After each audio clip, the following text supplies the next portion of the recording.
Hi hello ನಮಸ್ಕಾರ ಸ್ನೇಹಿತರೆ, welcome back to my channel. ಅಡುಗೆ ಮನೆಯ ಸೂಪರ್ ಟಿಪ್ಸ್. ಸಾರಿಗೆ ಉಪ್ಪು ಹೆಚ್ಚಾದರೆ ಕಬ್ಬಿಣದ ಸೌಟನ್ನು ಒಲೆಯ ಮೇಲಿಟ್ಟು ಅದು ಕೆಂಪಗೆ ಕಾದ ನಂತರ ಸಾರಿನಲ್ಲಿ ಅದ್ದಿದರೆ ಉಪ್ಪು ಸರಿಯಾಗುತ್ತದೆ. 2. ದ್ರಾಕ್ಷಿ, ಟೊಮೆಟೊ, ಕಿತ್ತಳೆ ಹಣ್ಣುಗಳನ್ನು ಕುದಿಯುವ ನೀರಿನಲ್ಲಿ 7 ನಿಮಿಷಗಳ ಕಾಲ ಇಟ್ಟು ನಂತರ ತಣ್ಣೀರಿಗೆ ಹಾಕಿದರೆ ಸಿಪ್ಪೆಯನ್ನು ಸುಲಭವಾಗಿ ಸುಲಿಯಬಹುದು. 3.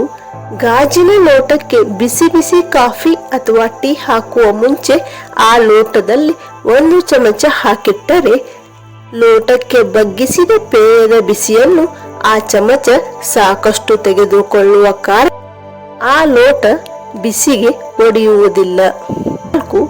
ಕಾಫಿಗೆ 1 ಚಿಟಿಕೆ ಉಪ್ಪು ಹಾಕಿ ಕಲಿಸಿ ಕುಡಿದರೆ ಕಾಫಿಯ ರುಚಿ ಹೆಚ್ಚುತ್ತದೆ. 5. ಆಲೂಗಡ್ಡೆ ಬೇಯಿಸಿದ ನೀರಿನಿಂದ ಬೆಳ್ಳಿ ಮತ್ತು ಇತರ ಪಾತ್ರೆಗಳನ್ನು ಅಚ್ಚುಕಟ್ಟಾಗಿ ತೊಳೆಯಬಹುದು. 6. ಟೀ ಸೊಪ್ಪನ್ನು ಗಾಜಿನ ಜಾಡಿಗಳಲ್ಲಿ ಹಾಕಿಟ್ಟರೆ ಟೀ ರುಚಿ ಹೆಚ್ಚುತ್ತದೆ ಮತ್ತು ಟೀ ಕುದಿಯುವಾಗ ಕಿತ್ತಳೆ ಸಿಪ್ಪೆ ಅಥವಾ ಏಲಕ್ಕಿ ಸಿಪ್ಪೆ ಹಾಕಿದರೆ ವಿಶಿಷ್ಟ ರುಚಿ ಸಿಗುತ್ತದೆ. 7.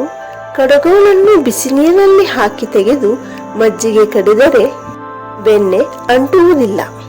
ಮಳೆಗಾಲದಲ್ಲಿ ಮಿಕ್ಸಿಯಲ್ಲಿ ಬೆಣ್ಣೆ ತೆಗೆಯುವಾಗ ಬಿಸಿ ನೀರು ಮತ್ತು ಬೇಸಿಗೆಯಲ್ಲಿ ತಂಪು ನೀರು ಹಾಕಿದರೆ ಬೆಣ್ಣೆ ಸುಲಭವಾಗಿ ಬರುತ್ತದೆ.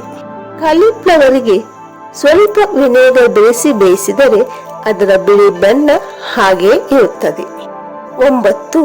ಮಸಾಲೆ ಅಥವಾ ಕೊಬ್ಬರಿ ರುಬ್ಬುವಾಗ ಸ್ವಲ್ಪ ಉಪ್ಪು ಹಾಕಿದರೆ ಕೊಬ್ಬರಿ ಬೇಗ ನುಣ್ಣಗಾಗುತ್ತದೆ ಮತ್ತು ಮೈ ಮೇಲೆ ಸಿಡಿಯುವುದಿಲ್ಲ. 10. ಪಲಾವ್ ಮಾಡುವ ಮೊದಲು ಬಾಸುಮತಿ ಅಕ್ಕಿಯನ್ನು ಸ್ವಲ್ಪ ಹೊತ್ತು ನೀರಿನಲ್ಲಿ ನೆನೆಸಿಟ್ಟು ನೀರು ಬಸಿದು 3-4 ನಿಮಿಷ ಹಾಗೆಯೇ ಬಿಟ್ಟು ನಂತರ ಪಲಾವ್ ಮಾಡಿದರೆ ಅನ್ನ ಮುದ್ದೆಯಾಗದೆ ಉದುರುವುದಾಗುತ್ತದೆ. 11. ದೋಸೆ ಅಕ್ಕಿಗೆ ಸ್ವಲ್ಪ ಹೆಸರು ಬೇಳೆ ಹಾಕಿ ರುಬ್ಬಿದರೆ ದೋಸೆ ಮೃದುವಾಗುತ್ತದೆ. 12. ಬಾಳೆಕಾಯಿಯನ್ನು ಹೆಚ್ಚುವಾಗ ಕೈಗಳಿಗೆ ಮಜ್ಜಿಗೆ ಸವರಿದರೆ ಕೈ ಕಪ್ಪಾಗುವುದಿಲ್ಲ. 13.